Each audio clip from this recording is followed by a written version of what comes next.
6. Fear and the Present. November the 1st, 1955. Good morning, friends. Some people find it difficult to settle down and to do the business of everyday living because they are fear-ridden and thereby hamstrung. The simplest daily chores are an overwhelming burden, and a tremendous effort of will is required to settle down to the simple obligations of life. Perhaps what is required of them is an ordinary and routine responsibility.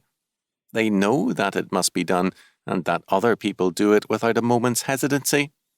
They know that if they fail to do it, or if they defer it, the matter will only haunt them, only add to the burden of their already burdened lives, and yet they find it most difficult to face up to their responsibility. Such people are afraid of the present, of the here and now. They postpone, defer, evade, fight shy of any and every demand for responsibility and action on their part because they are afraid of the present, of today, and of this very hour. For them, the clock is always stroking out the unhappy summons. The time has come, the time has come. The clock's ticking reminds them, this is the hour. They live constantly in the shadow of apocalyptic doom and are too paralyzed with fear to face up to life's common responsibilities. Their whole world is tense with expectancy. The mailman, the newspaper, every contact is loaded with the burden of expectancy. Something is on the way, perhaps escape, but almost certainly the end. These people can never live in the present. They insist in living in the past and in the future.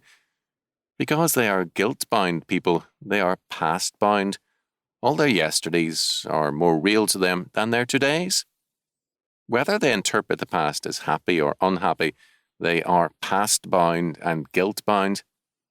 They are in a fearful prison of their own making. Physical chains can easily be broken for them by others, but the chains of sin and guilt are of the spirit, and they can be broken only as man faces himself in the sight of God and finds grace and forgiveness in Jesus Christ. Not only are such people past-bound, but they live in the future also, avoiding the present. They look to the future hopefully as a source of all good. Somehow, tomorrow must become a Garden of Eden for them to compensate for all their yesterdays and todays, and to give them what they believe they deserve. People who are afraid to face up to the present are people who are afraid to face up to their responsibility. No man ever evades responsibility. Every evasion only haunts him all his days and grows more grievous in its burden. The Lord demands an accounting, and no man renders up his tally according to his own tastes and his own dishonest numerics.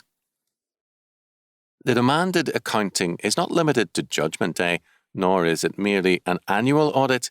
It is a moment-by-moment affair, and to evade our responsibility at any point means increasingly dishonest bookkeeping in our lives thereafter.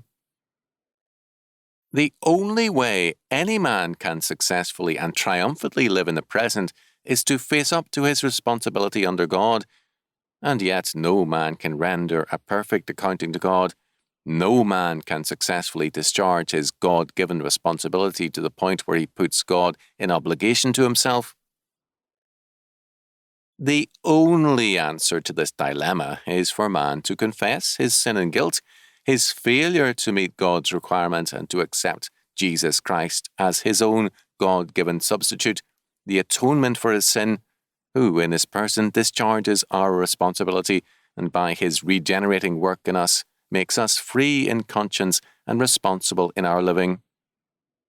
When we face up to our responsibility, recognize that we have sinned and seek the grace of God and become members of Jesus Christ, then the present is not something to be evaded, but an area of triumphant living. Then indeed we go from strength to strength and appear before God as victors. O Lord of hosts, blessed is the man that trusteth in thee. Psalm 84, 7 and 12.